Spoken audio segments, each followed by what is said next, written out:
Welcome and thank you for tuning in. I'm your host, Aaron Diaz, and you're listening to Live the Good Life from the podcast studios of Aaron's Wine Chronicles corporate headquarters in Richland, Washington. Today we're going to talk about coffee, Java, espresso. You know, the vast majority of us good lifers start our day with some sort of delicious coffee-based drink. And, don't tell me I'm wrong because I know I am not. It has really become an essential element of the good life that needs to be covered. And so, in that vein, today's guest is a man of many talents, and he's going to educate us all on espresso and coffee. I am joined by an old friend, a longtime barista, and owner of Barracuda Coffee here in the Tri-Cities. Let's give it up for Mr. Jake Shupe, ladies and gentlemen. Yes. Thanks, everybody. Thank you. Great studio audience you have today, Aaron. Yeah, they really came in droves, and they love you here at Aaron's Wine Chronicles. It's really nice of you to drop by. Why don't you just take a little time and give us a little background and introduce yourself to our audience? Sure. So I'm born and raised in the Tri-Cities, and grew up in East Kennewick, went to Kennewick High School, graduated back in 1998, and I've just settled here. Now my whole family lives in West Richland. My parents moved out there.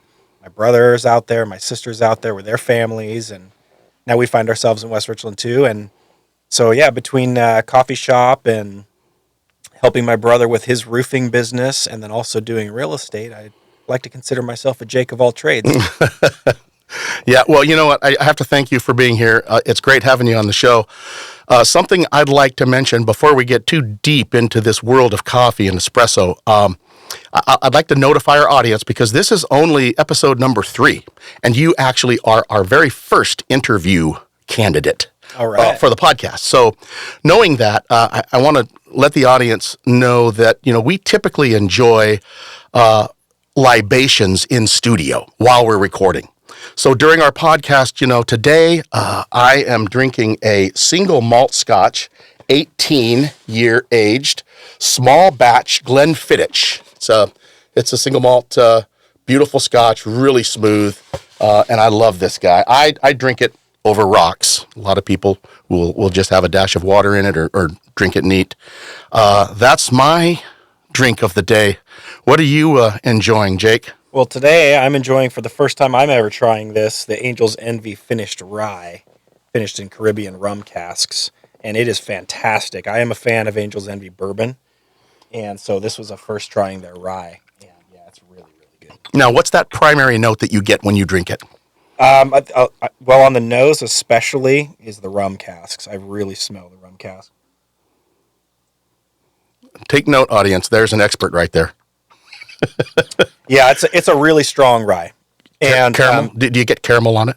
A little bit of caramel, kind of butterscotch actually. Yeah, okay. That's what I'm tasting. Yeah. But that's good. I'm not generally a big rye fan. There's a couple ryes that I will drink. I'm with you. And when I saw this I think my brothers and I got into it about 3 years ago or so, maybe 4, just before COVID. And it was the first time we ever tried it, and it was out of this world. I mean, just like, man, it's like candy. Yep. Yeah, that one's really good. I'm a big fan of the Elijah Craig. Oh, rye. yeah. I have not had that. One. That's one I'll actually Well, we're going to have a podcast on that later. All right. So, one of the things that I want to mention to you, Jake, and I've kind of seen you evolve over the last many years, just based on knowing you. Your celebrity has obviously skyrocketed. Oh, skyrocketed. And this is impressive to me, Jake. You've hit the big time, my friend. I think you really have. I mean, there's Howard Stern, there's Joe Rogan, and of course there's AWC's Live the Good Life. Yep. And you've got to feel good about where you're at right now, Jake. I'm telling you, sitting right here on the cameras. I mean, you don't know how many tens of people are watching you right Well, and how many people are lined up to be on this That's podcast. Exactly right. Yeah. Probably one or two. Tens of them as well. Well, we're just getting started, though, baby. That's right. I'm telling you. It's going to be good. It is going to be good. I'm excited for you. In order to get this off, we got to start with the old adage that says, the best part of waking up is Folgers in your cup. So we got to get this started with you telling us about your story. How did you get started as a barista and a small business owner? So this is a pretty cool story, and I think it'll be I think it'll be really inspirational to a lot of your listeners when they hear this. And I don't share this kind of testimony. I think is a good way of saying it. I don't share it with a lot of people, honestly. I'm not real open about it, but I think some of your listeners will find it very encouraging. So I'm going to tell you, Aaron. So sit back, All right. buckle up. It's a pretty cool story. Cool. So I started actually in coffee. I thought I was going to be a youth pastor. And so I went to Bible college, and I was working at a local church here.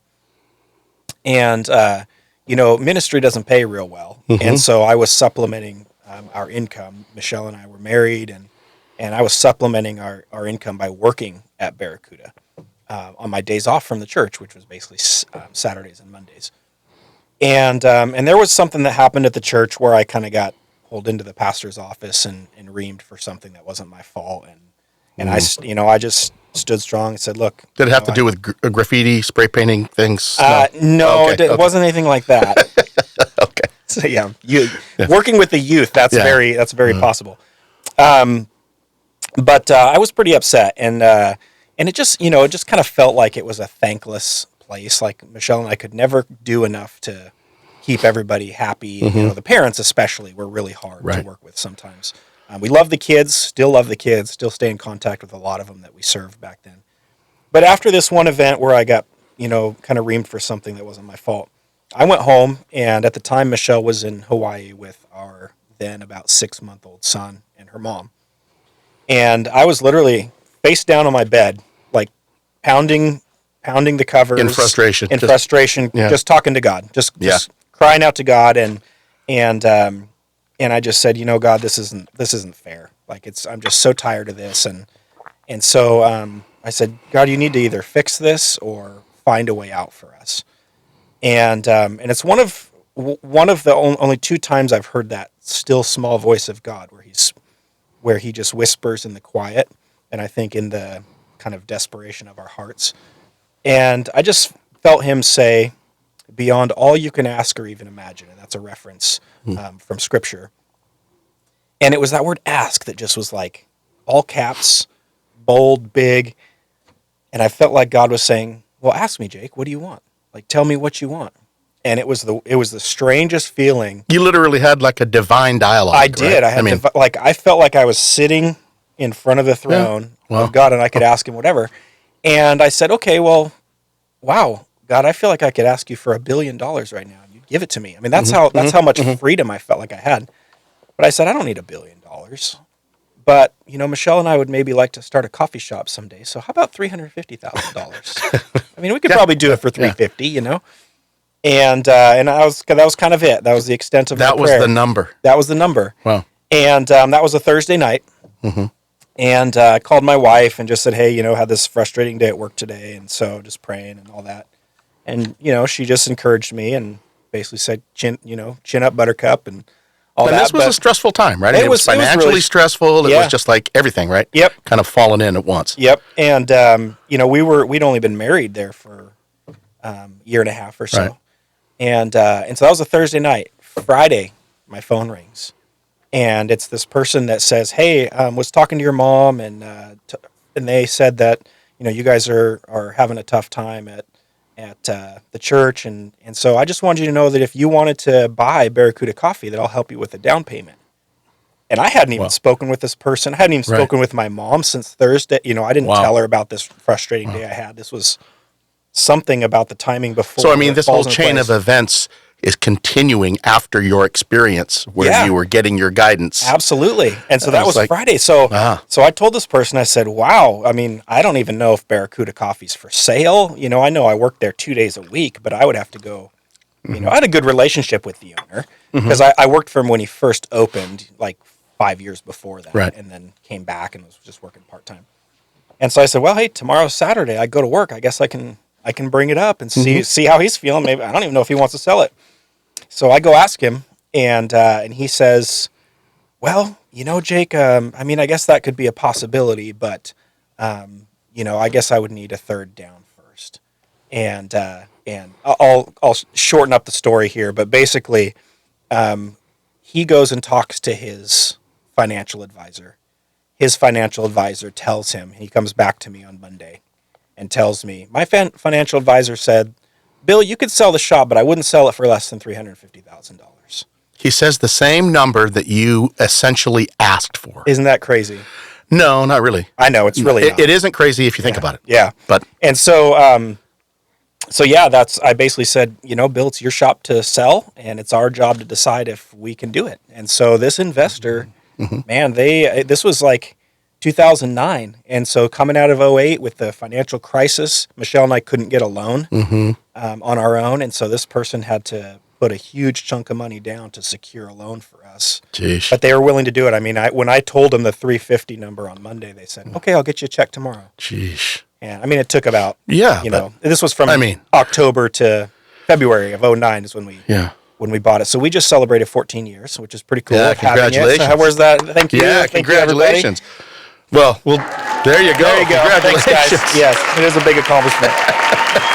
I do like to tell people, man, it's only by the grace of God we're still here, because there's been some tough times. Well, yeah. So it's pretty cool to be here, and it's owning a coffee shop is awesome. There's just something special about it. Coffee is such a great industry, and anytime we hire somebody new, I love telling them, customer service is pretty easy in this job because all of our customers come in happy. Like, it's not like they're going to have to pay to have, a transmission fixed or something, or a new roof, worth this huge expense, and it can be frustrating. You don't want to do it. Like, they're coming because they want your product. Well, and I should add, for the audience who doesn't know, the audience who may not live in the Tri-Cities or in Washington State, for that matter, they may be in Milan or Tokyo or Paris.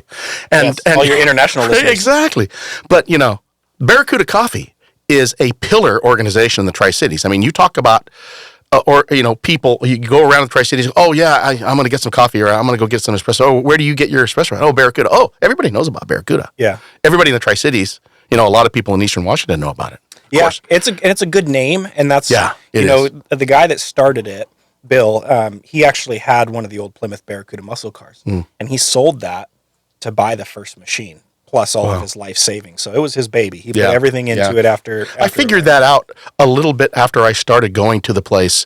But I think it was before you were actually working there, and then you started working there when I was still going. Okay. But I thought his name was Bill Barracuda for a long time, and then it turns out that I found out, it was about the car. Yeah. Well, you know what's crazy? We had a customer. I don't know, you maybe just know this guy. I think he's still local and maybe works out the area. But his name is Barracuda. Oh, I don't know him, but his last name is really that's cool. Cuda, Cuda. How cool is that? Yeah, that's cool. Yeah. So, that's a great story. You're now in charge. You're El Jefe. You are the man. And your wife, of course, co-owns that and co-runs it with you. And you guys are hitting it right on.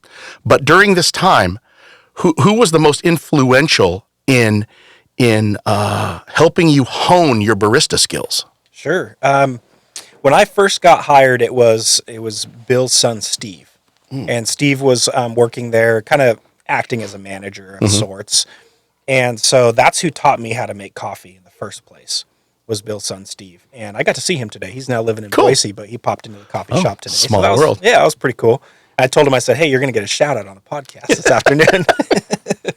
So, because he meant a lot to me early on, just teaching me about coffee. And then honestly, over the years, I think our employees, the ones who have really fallen in love with coffee, and they research it, they read about it, they go to the trade shows and all that stuff, those guys have made me better too, a lot of them. Yeah. I don't know if you remember Joey, that worked at the Richland one for a long time. He used to work the front bar a lot. Probably by face, I would recognize him, yeah. Yep. Joey was really good and took his coffee seriously. Aaron Monheim, who of course, yeah. And a few others, yeah. Yeah. So Zach, and Zach ended up buying our Kennewick store about a year and a half ago, and that was really exciting to be able to sell it to somebody who, we knew we could trust completely with the love and care of the customers and a quality product and all that. So that was kind of a no-brainer to sell it to him and his wife.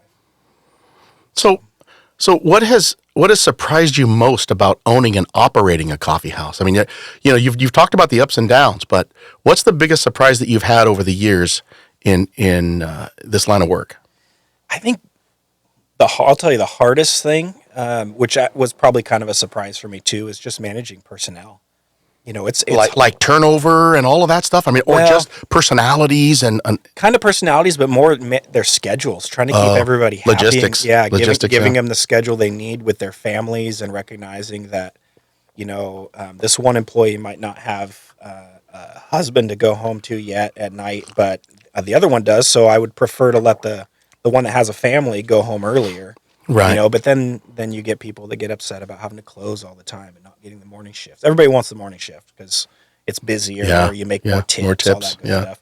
But so managing people's schedules has been tough, but we've been very, very blessed with finding really good people, loyal long-term employees. Man, we have one guy he's leaving in the beginning of April, but he's been there for like 12 plus years.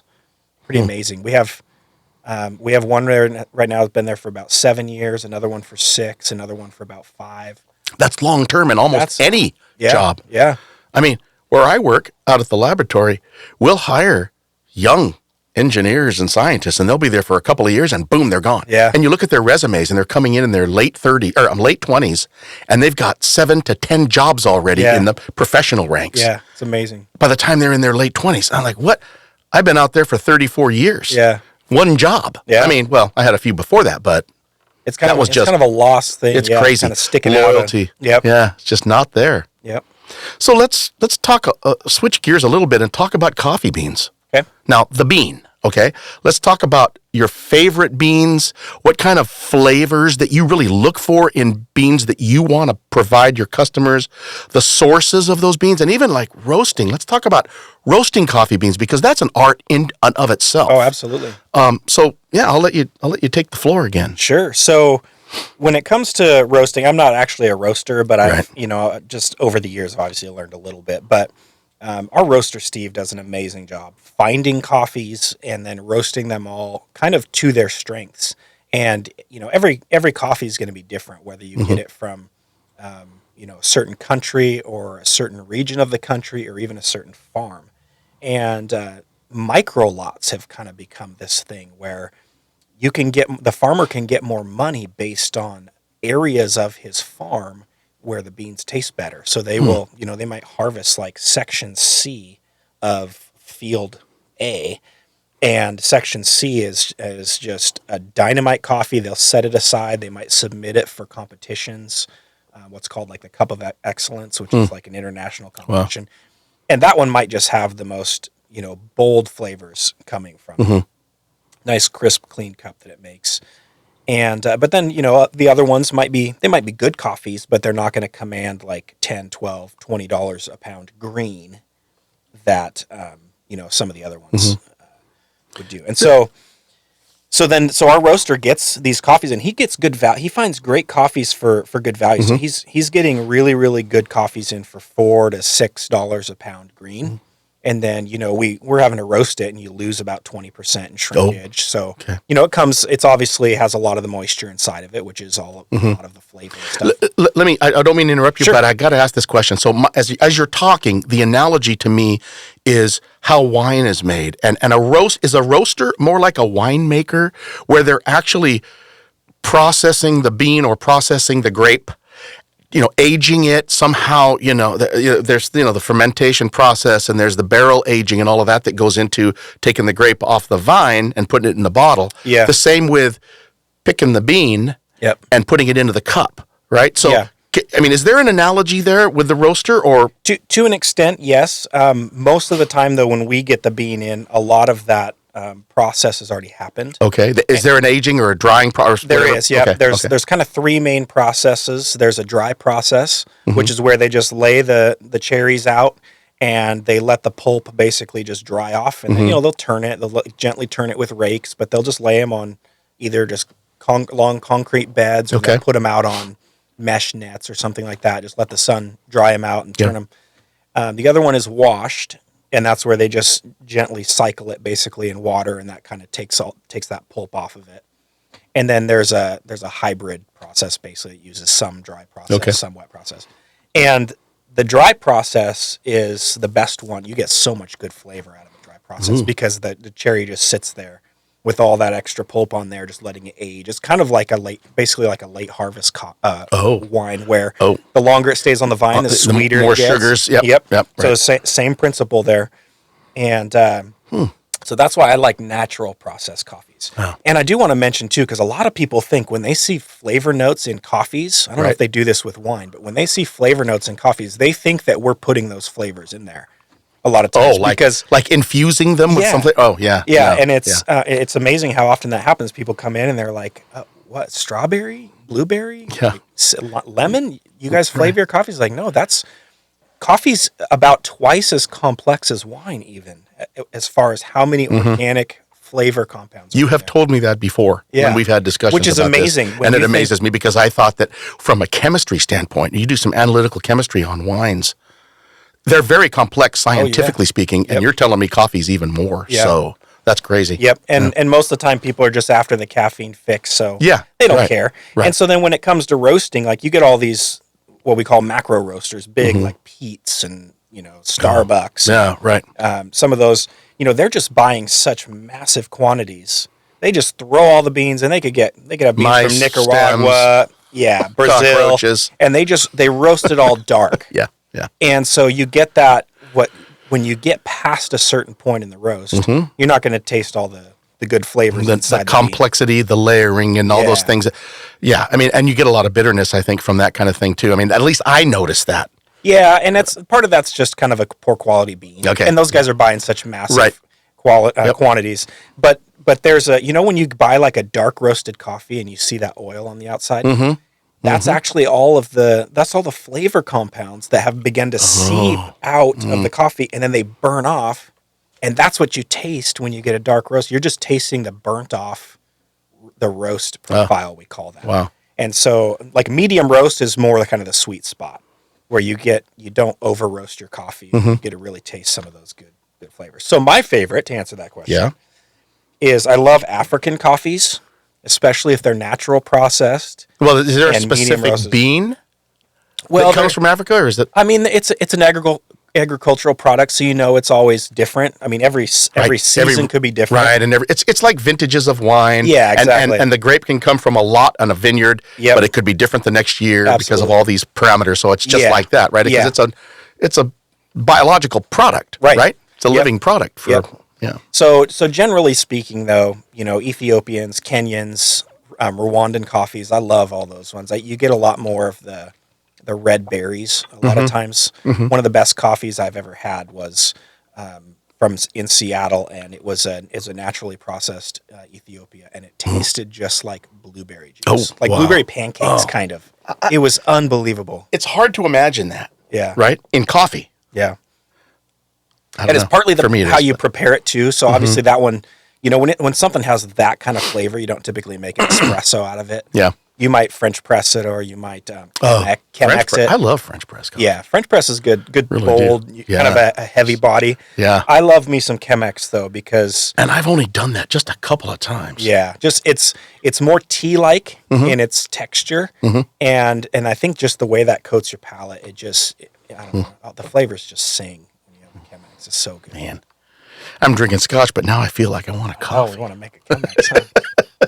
I'll have to make you a good one. We have a really good Ethiopian natural in right now. So, what is your personal favorite coffee or espresso drink, and what is the most challenging to fabricate when you're behind the machine and you're in the shop and you're making it?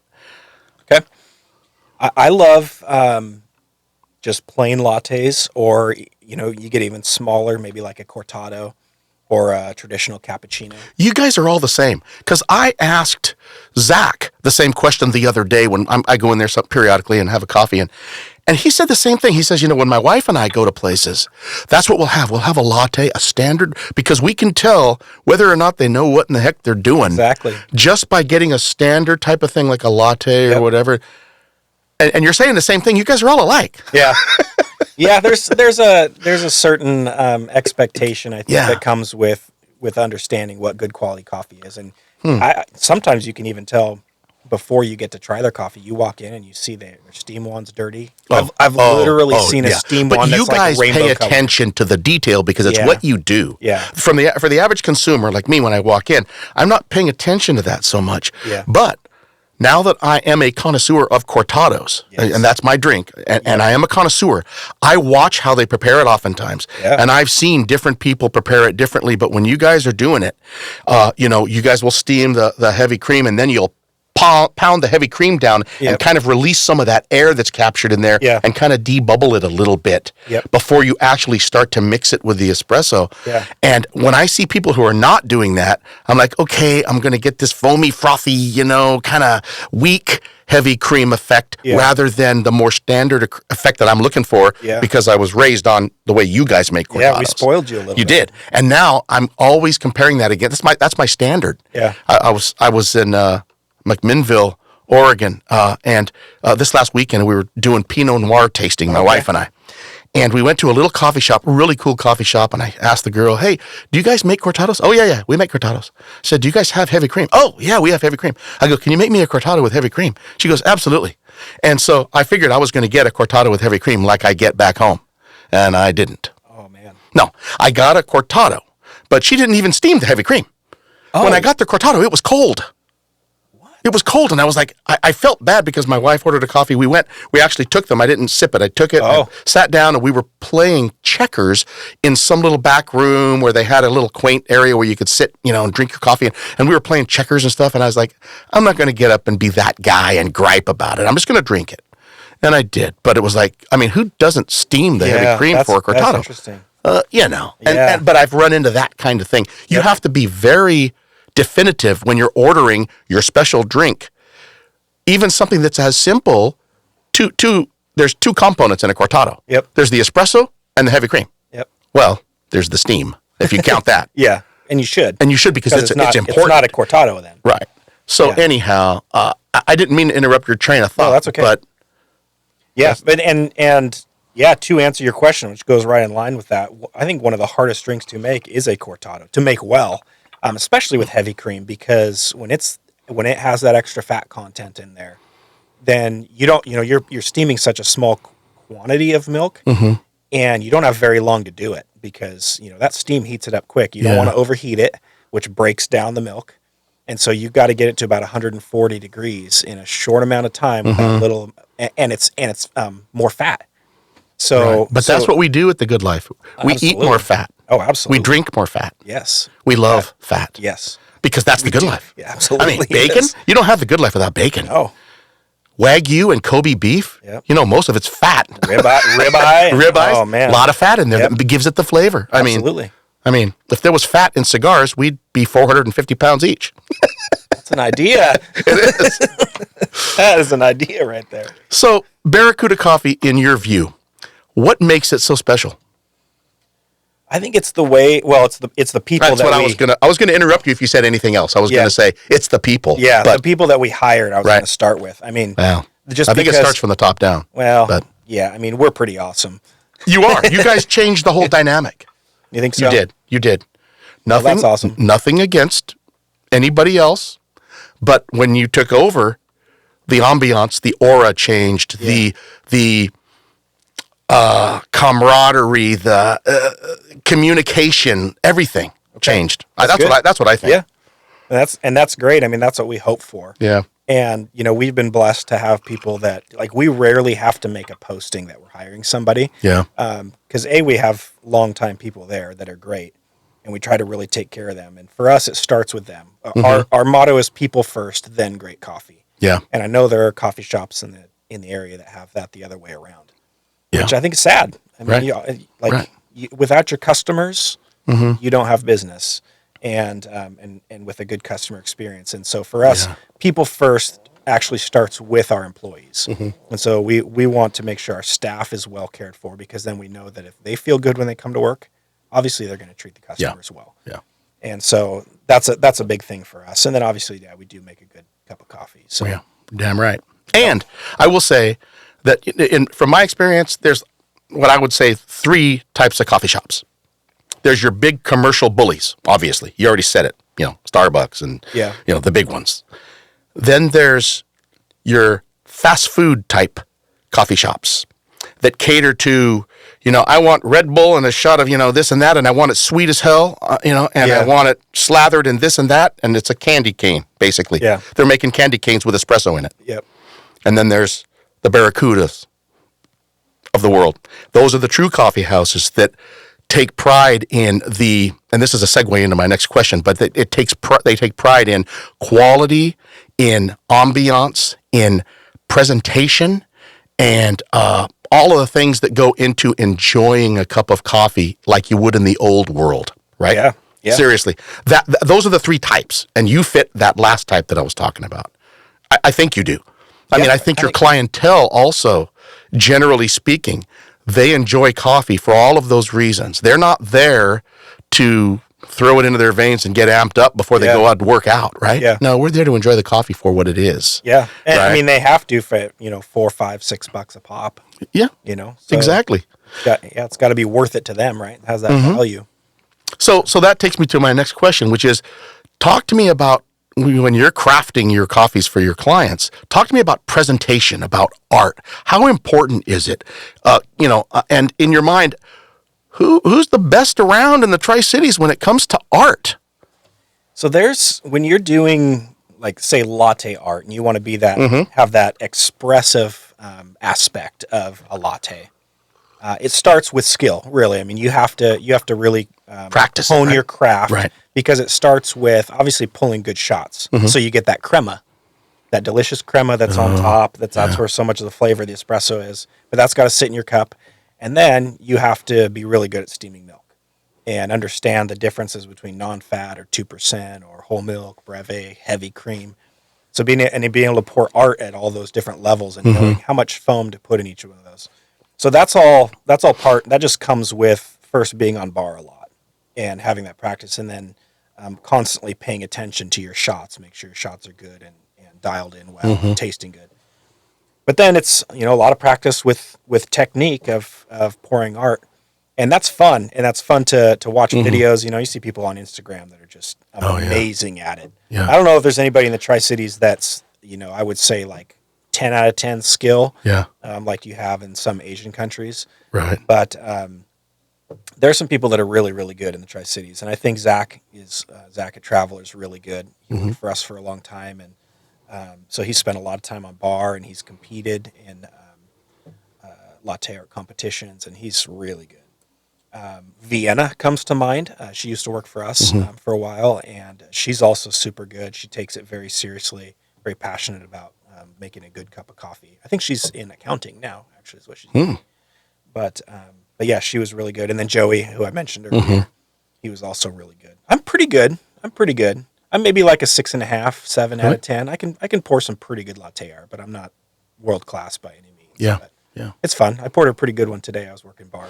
Well, and I think that maybe sometimes also what plays a factor in that is if you've got 10 cars in the lineup in the window, and you've got a room full of people, and you've got orders coming left and right, you don't have the time to sit there and make an Olympic quality, if you were at a competition and you were just focusing on that, right? Because they have these coffee competitions and stuff and all that.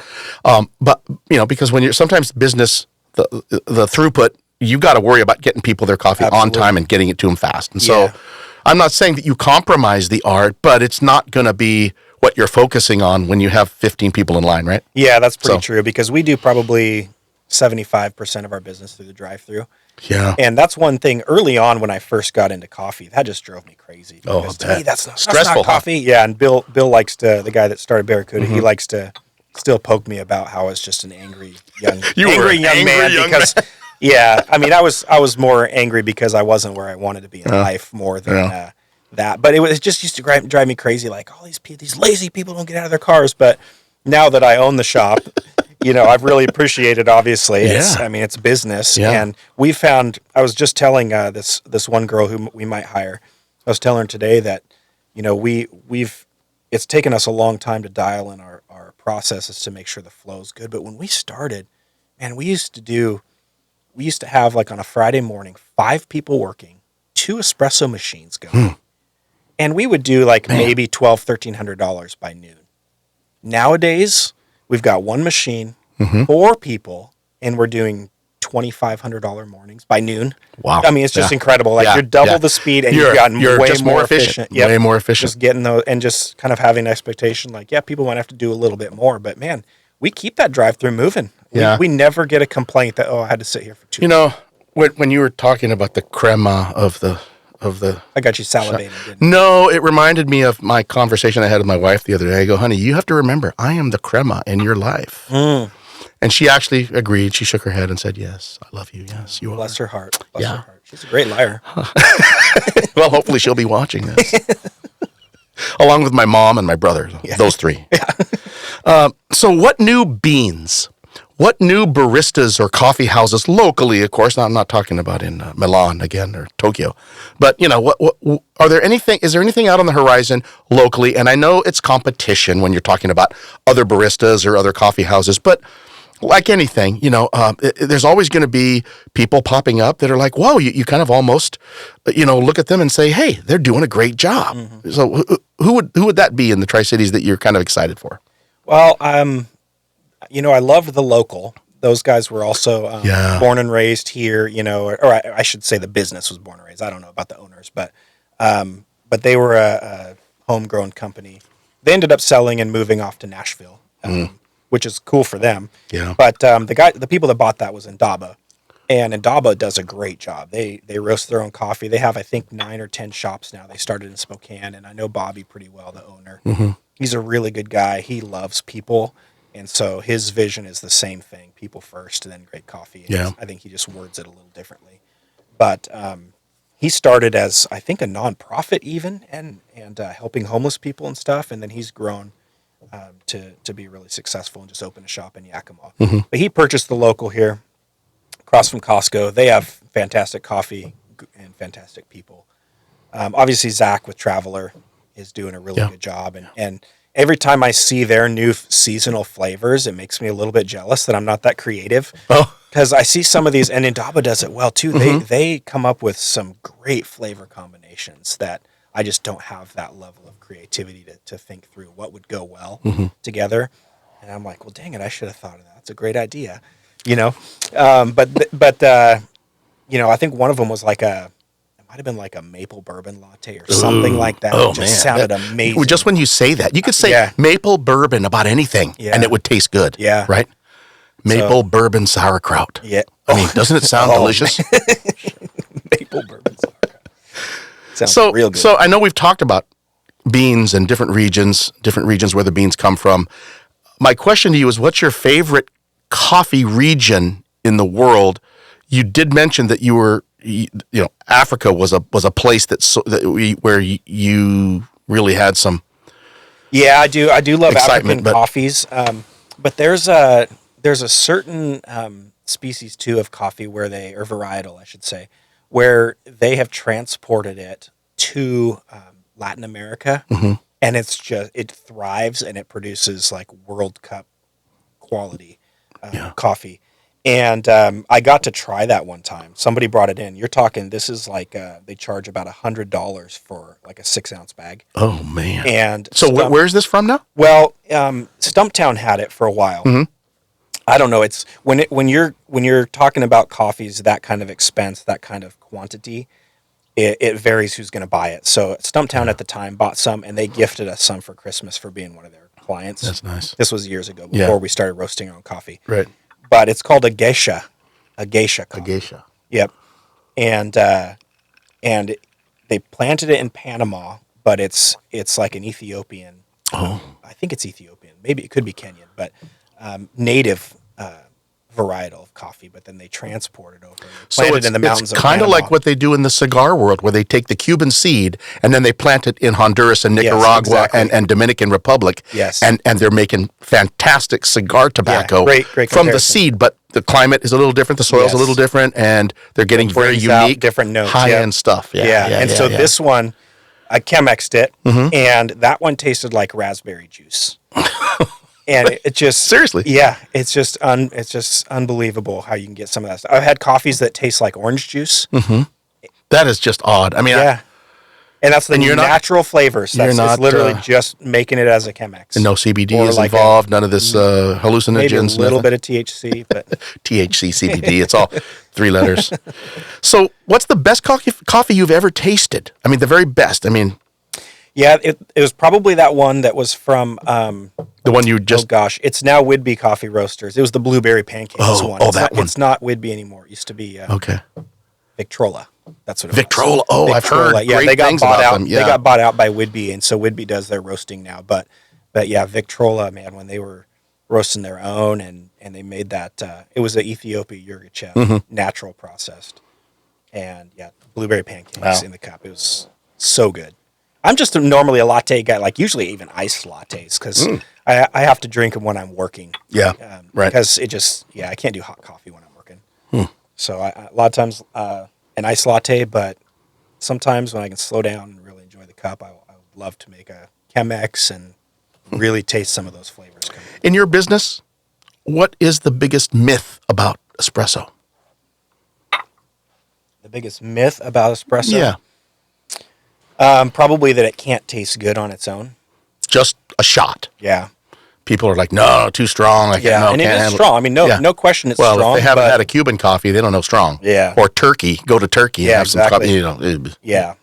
But when you have a properly roasted coffee, like we were talking about, kind of each coffee roasted to its strengths.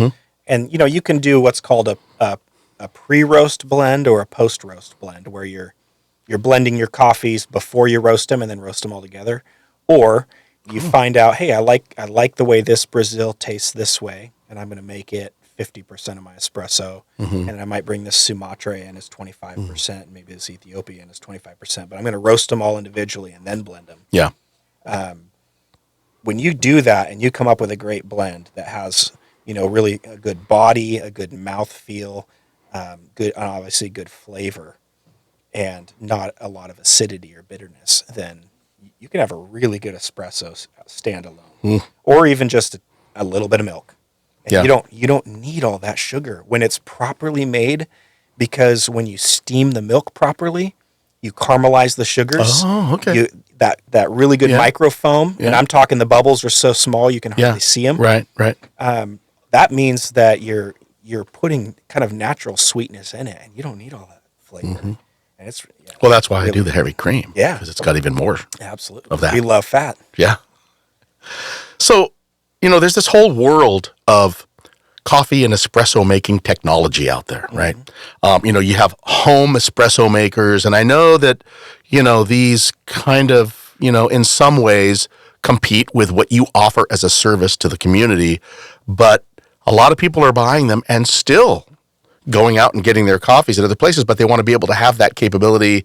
Yep. They're in their house when the weather's bad. They don't want to go anywhere. They want to have that espresso, right? So, there's all these brands. There's the Mr. Coffee, which is just the basic, that's the hobo on the train. Then there's Keurig and DeLonghi Hopefully and Mr. Breville. Coffee's not listening. Breville and Nespresso and all these others. Give me your personal thoughts on some of these espresso making technologies and how they've evolved. Yeah, I'm actually a fan, and it doesn't offend me when people want to make espresso at home. I just hope that they'll buy their beans from us, because that's still supporting your local shop. And yeah, you might be paying more than going to Costco and getting the 5-pound bag of Kirkland coffee, but man, it's going to taste so much better. Yeah. And yeah, these machines are pretty capable. We just actually bought our first home espresso machine for the first time. And What was it? we got the DeLonghi. DeLonghi. Yeah. Okay. And I did a little bit of research. It seems like, Breville's really a great machine. Everybody I've spoken to, I know probably 6 people that have them. They absolutely love them, including my sister. She's got one. They absolutely love it. It's been a great machine. I think they've had theirs for 4 years, have had no problems with it. And they have 6 children, I think 2 or 3 of which also like to make coffee. Okay. So it's getting used a fair amount. Yeah. Yep. And that thing's just a great workhorse. But I just kind of felt like, man, everybody's got a Breville. I want to get something different. So I really like the DeLonghi, and I'd been looking at a DeLonghi lever, one of the old cool lever espresso machines for a long time. But then I was like, well, let's just get something that's a little quicker. And the technology's come along, and so I love it. It pulls really good shots. I got my daughter a Nespresso for Christmas, and she absolutely fell in love with it. just fell in love with it and says it just makes the most amazing coffees that she That's has. awesome. So, I mean, I've not had any coffee from an espresso. Okay. But one of these days I will, and just to compare it to what I'm used to, because I always go to the shops. But and they can pull really good shots. They just a lot of times I would like to see ones with a little bit more steaming power. Oh yeah, because they give you this tiny little pitcher, and it's hard to even get your milk swirling in that whole thing. Oh okay. So I actually I took the whole like stainless steel tip off of mine, and so now it's just the tube sticking out, and I get way more steaming pressure. Oh, there you go. And it looks but funny, you're an but expert. Hey, you're an expert. I mean, yes, yeah. So if you weren't crafting great cups of coffee and espresso for your clientele, what would you be doing? Well, I mean, I do have my real estate license, so I do that, and that's something where I think I'm in my 4th year now. Maybe is that right? 4th year? I think 4th year.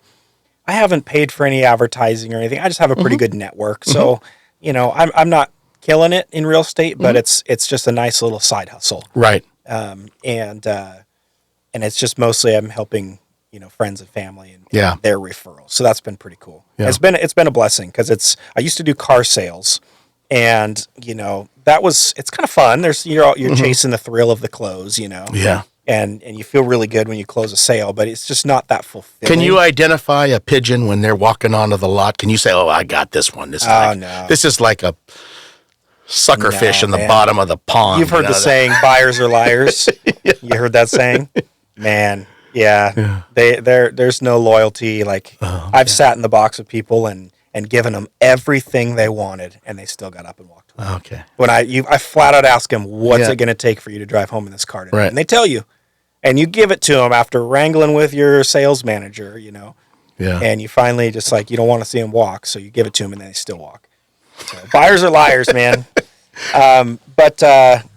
So yeah, I do some real estate, and then I also help my brother with his roofing company. So my brother started his roofing company 20 years ago this year. Black Diamond, And right? Black Diamond Roofing, right. and he's been killing it. It's pretty awesome to watch his business explode.